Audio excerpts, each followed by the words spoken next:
is this a bearish fake out setting up here for the pound, or is this the start of a new uptrend? We'll talk key levels, what happened with today's US CPI, as well as the upcoming UK GDP, and also Thursday's US PPI. Okay, so looking at the pound daily time frame, if you guys have followed these videos for a while now, you know about these two channels that we were looking at back here. So looking out toward the start of 2023, you can see where the pound was moving within this ascending channel back here.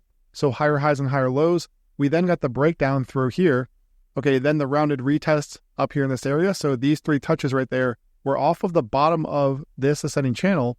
And since that time, we had a descending channel that had developed. So really clean price action overall. Now, of course, over the past few months, the market has become very sideways.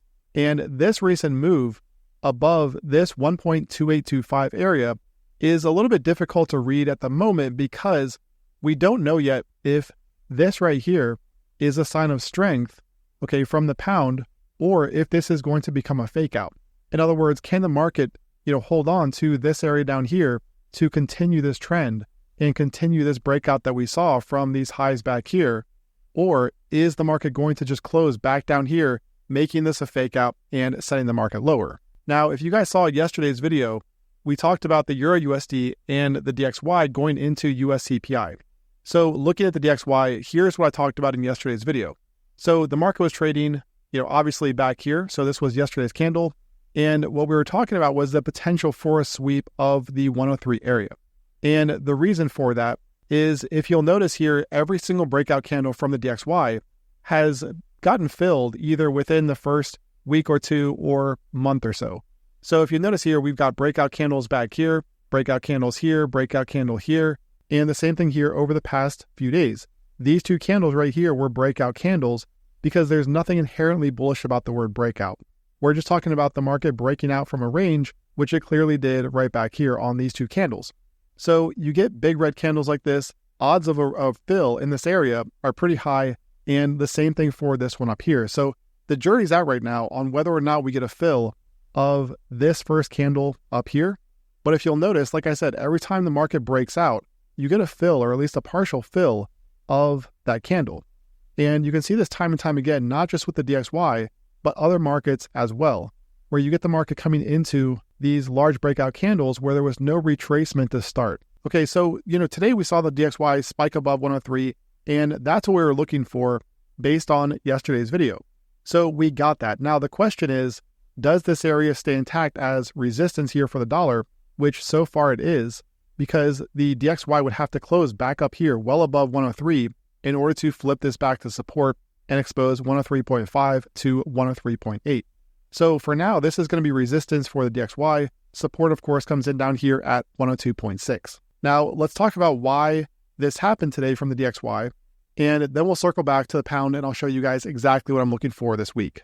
Okay, so looking at the forex factory calendar, we talked about this yesterday as well, but these US CPI numbers here today, so we had month over month and year over year, both coming in above forecast.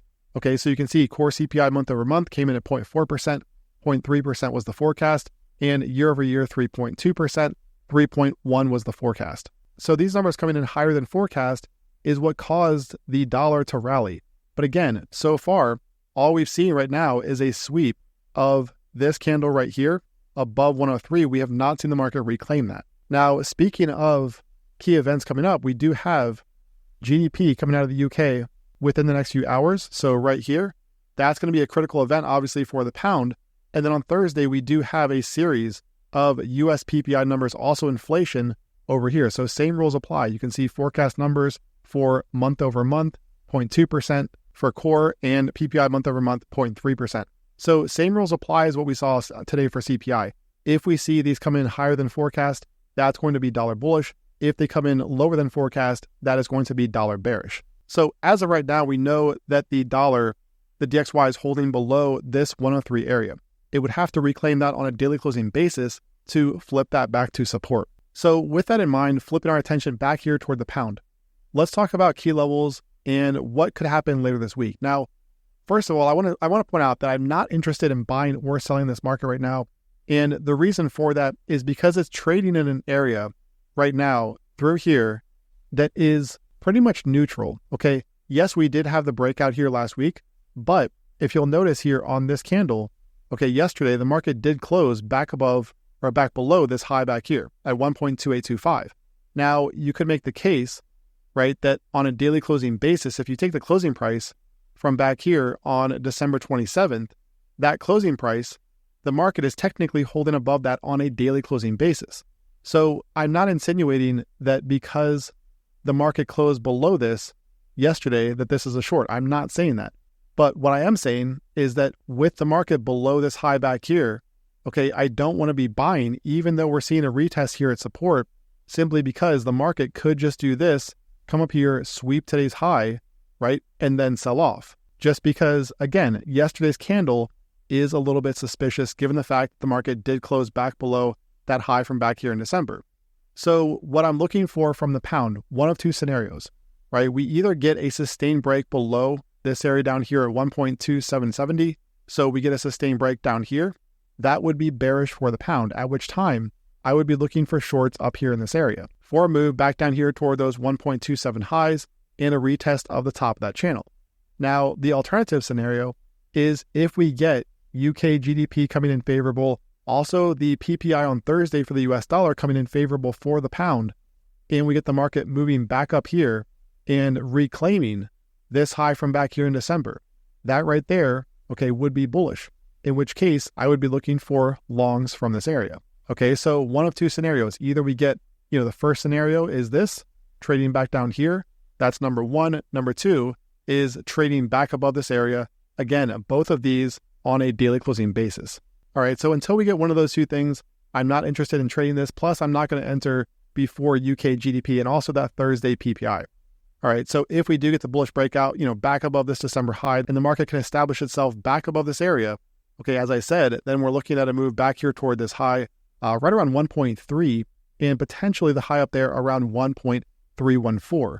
And like I said, if we do get the close back down here below this area to confirm that this entire move is a fake out, that would be bearish toward the top of this channel just below 1.27. And of course, a breakdown from that would target lower levels for the pound. Okay, so indecisive markets right now. I don't want to trade this with the market trading below that December high back here at 1.2825. But at the same time, I also don't want to short this market with it holding above all of these highs back here right around 1.2770. Be sure to subscribe to the channel and click that bell icon for notifications. Don't forget to claim your 70% off VIP access. See the link in the description below. Trade well out there. Be careful of the upcoming volatility, and I will talk to you again tomorrow.